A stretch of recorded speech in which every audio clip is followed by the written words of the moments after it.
আজকাল সবাই এত ব্যস্ত যে করোড়পতি হওয়ার জন্য সময় মতো না খাওয়া ভুলে টাকার পেছনে ছুটছি, মানুষকে বোকা বানানোর চেষ্টা চলছে এবং মাঝখান থেকে নিজেদের ফায়দা তুলছি।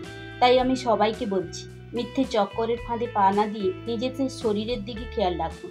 বর্তমানে যা পরিস্থিতি, ঘরে ঘরে সুগার প্রেসার বাসা বাঁধছে। আপনারা নিজেরাই জানেন না যে শরীরে এইরকম দীর্ঘমেয়াদী রোগ রয়েছে। তার মধ্যে এখন যোগ দিয়েছে থাইরয়েড, যা আমাদের গলার কাছে প্রজাপতির মতো আটকে থাকে। এটাকে থাইরয়েড গ্রন্থি বলা হয়, যার কাজ ট্রায়োডোথাইরোনিন অর্থাৎ T3 এবং থাইরোক্সিন অর্থাৎ T4 দুটি হরমোন নিঃসরণ করা। যখন এই দুটি হরমোনের ঘাটতি হয়, চিকিৎসকরা বলে থাকেন থাইরয়েডের সমস্যা রয়েছে, তারপর ঔষধও দিয়ে থাকেন।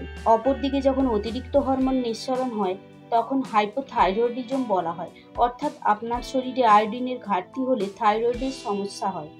সময়মতো থাইরয়েডের চিকিৎসা না করালে হাইপোথাইরয়েডিজম হয়ে থাকে। হাইপোথাইরয়েডিজম হলে বেশ কিছু শরীরের লক্ষণ দেখা যায়। প্রাথমিক পর্যায়ে কম পরিশ্রমে ক্লান্তি, দুর্বলতা, দেখবেন হঠাৎ করে ওজন বেড়ে যাচ্ছে, একটুতেই ঠান্ডা লেগে যায়, তার ফলে গলা ব্যথা, কণ্ঠস্বরের পরিবর্তন, কোলেস্টেরলের মাত্রা বেড়ে যায়, ফলে উচ্চ রক্তচাপ আর তার কারণে প্রেসার হাই, তার ফলে হার্ট পাম্প করতে অসুবিধা হয়, তখন শ্বাসকষ্ট হতে থাকে।